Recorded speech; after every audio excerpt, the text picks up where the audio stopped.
Hello everyone, today we are going to discuss about the electric flux. Electric flux क्या होता है? Electric flux is the rate of flow of the electric field through a given area.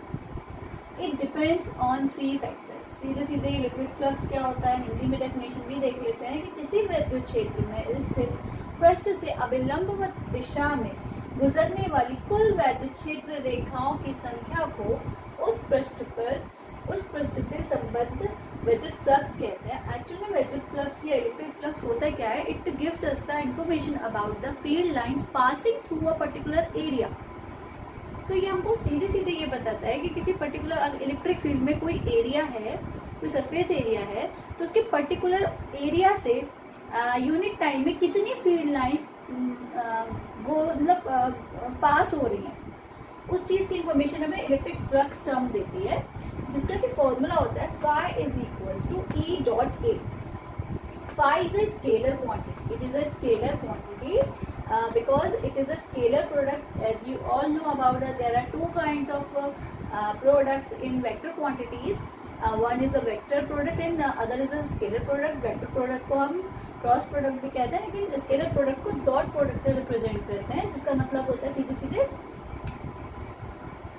E A cos theta, यानी कि equal तो होता है ये दोनों के वैल्यू के product into cost of the angle made between this term and this term, यानी कि इलेक्ट्रिक फील्ड इंटेंसिटी और एरिया के बीच में जो एंगल बनता है उसकी कोसाइन का मल्टीप्लिकेशन ई और ए में कर दें तो ये डॉट प्रोडक्ट बन जाता है. और अगर इसी को हमें क्रॉस प्रोडक्ट बनाना होता तो ये ए साइन थीटा होता, पर ऐसा कुछ होता नहीं है.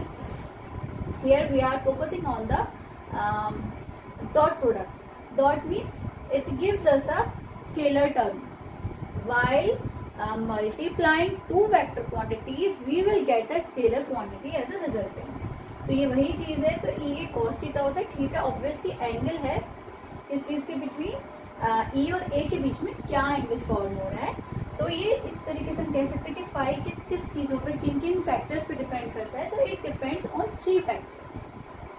इलेक्ट्रिक फील्ड इंटेंसिटी पर, एरिया पर, यानी आप जो एरिया कंसीडर कर रहे हैं जिसमें से आप फील्ड लाइंस की जो पास होने वाली फील्ड लाइंस हैं उनके बारे में इंफॉर्मेशन चाहते हैं, और एक एंगल. उस एरिया और इस ई के बीच में एंगल क्या फॉर्म हो रहा है, क्योंकि उससे भी पास होने वाली फील्ड लाइंस की नंबर चेंज हो जाएगा. इसको हम एग्जैक्टली ऐसे समझ सकते हैं.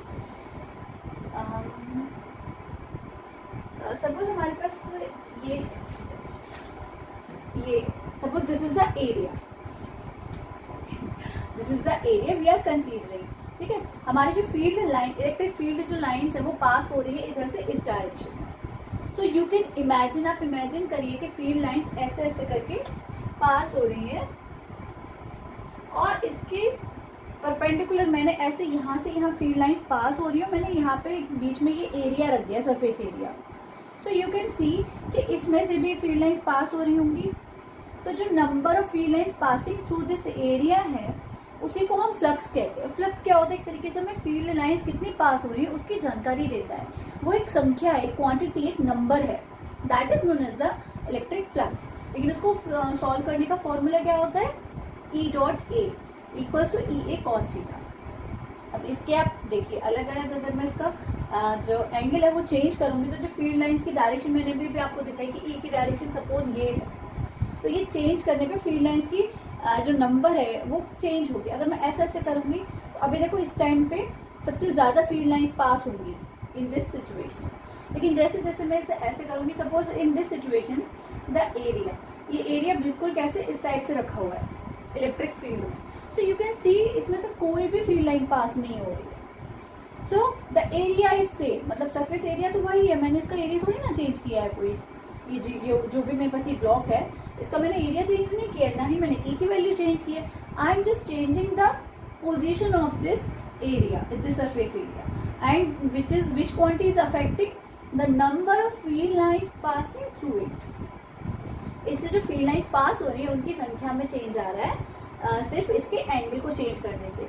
सो through this I am just want to tell you about how it affects, how it is dependent on the angle term. तो एंगल आपका क्लियर हो ही गया होगा.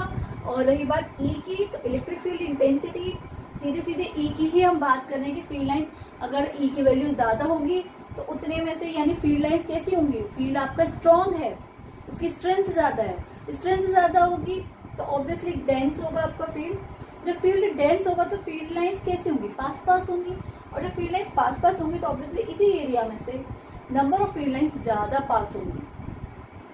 ठीक है, तो अगर हम ई को बढ़ाते हैं तब भी इस पर अफेक्ट आता है, यानी आपकी जो number of field lines passing through the area है, सरफेस एरिया है, वो वेरी करती है।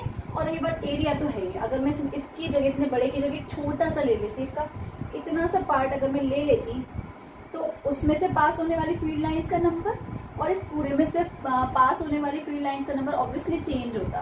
तो यानी कि it is depending upon the 3 factors, that is electric field intensity, the area जिसमें से वो फील्ड लाइंस पास हो रही है, और वो एंगल जो कि सरफेस एरिया और इलेक्ट्रिक फील्ड की इंटेंसिटी के बीच में बन रहा है।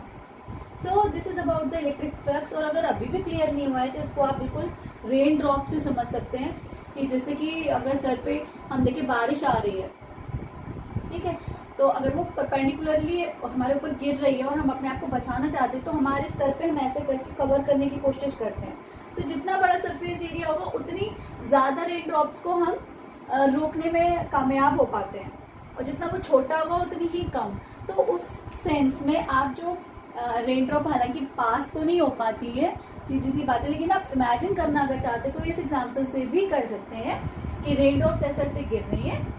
ठीक है, तो ये जो रेन ड्रॉप्स हैं ये क्या है, ये आपकी हो गई field lines, electric field lines, और ये हो गया एरिया जिसमें से आप काउंट कर रहे हो तो कितनी इस एरिया पे आपकी फॉल कर रही हैं रेन ड्रॉप्स, बारिश की जो बूंदें हैं, उससे आपको अंदाजा लग जाएगा कि हम किस बारे में किस तरीके से बात कर रहे हैं। यानी यही फ्लक्स है, number of rain drops passing through this area, तो उसको भी हम फ्लक्स के फॉर्म में कह सकते हैं, रेन फ्लक्स कह सकते हैं उसको, इलेक्ट्रिक फ्लक्स तो नहीं कहेंगे बट रेन फ्लक्स कह सकते हैं। और अगर इस एरिया को अगर मैं चेंज करूं, अगर मैं छोटा सा इतना सा पेपर लेके सर पे ऐसे खड़ी हो जाऊँ तो क्या मेरे बच जाऊंगी मैं? नहीं। क्यों? क्योंकि पास होने वाले जो रेन ड्रॉप्स जो रुकने वाली है वो कम है, ज्यादा एरिया इतना बड़ा होना चाहिए कि ज्यादा से ज्यादा रेन ड्रॉप्स को वो रोक सके, यानी मैं कवर हो जाऊँ, सीधी सी बात है।